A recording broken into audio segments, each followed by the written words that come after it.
अजिबात नेमला नसता.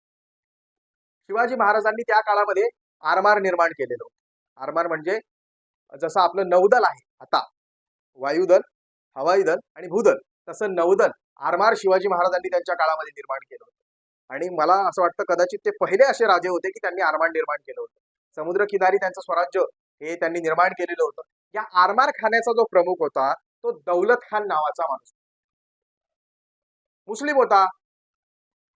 मग शिवाजी महाराजांचा जर का मुस्लिम द्वेष असता तर दौलत खान नावाच्या माणसाला, मुस्लिमाला, त्यांनी आपल्या आरमार खाण्याचा प्रमुख नेमला असता का? अजिबात नेमला.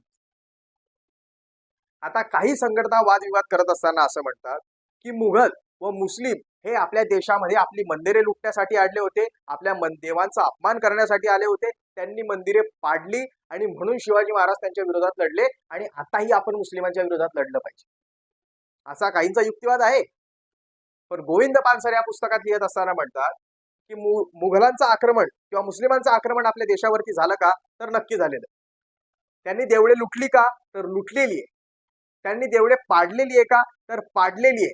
पण ते देवांच्या विरोधात किंवा धर्माच्या विरोधात पाडलेली आहे का? तर हे चूक आहे.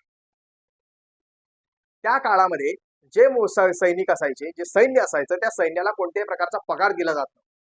त्यांना लुटीतला एक हिस्सा दिला जात होता आणि बाकीचा हिस्सा राजा स्वतःकडे ठेवत होता. या अशा कार्यकारामध्ये हिंदू धर्म हा या देशामध्ये सगळ्यात मोठ्या प्रमाणात होता.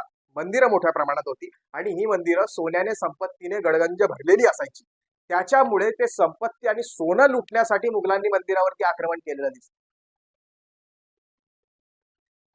डोंगर दऱ्यांवरती किंवा एखाद्या डोंगरावरती दगडाची मूर्ती असलेले किंवा एकम डोंगरावरती कऱ्या कोपाऱ्यामध्ये जे मंदिरं असायचे किंवा ज्याच्यामध्ये सोनं नाही, संपत्ती नाही, ती मंदिरे त्यांनी तोडलेली दिसत नाहीये इतिहासामध्ये, असंही गोविंद पानसरे म्हणण्याचा प्रयत्न करतात.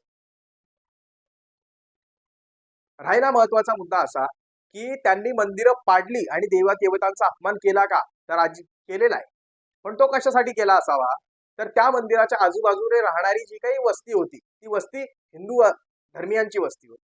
त्याच्यामुळे त्यांच्या मनात दहशत बसावी की बाबांनो, जो व्यक्ती आपल्या देवळाला लुटू शकतो, आपल्या देवांना भ्रष्ट करू शकतो, जो देवाची मूर्ती फोडू शकतो, तर आपल्याला का मारू शकत नाही किंवा आपल्यावरती अन्याय का करू शकत?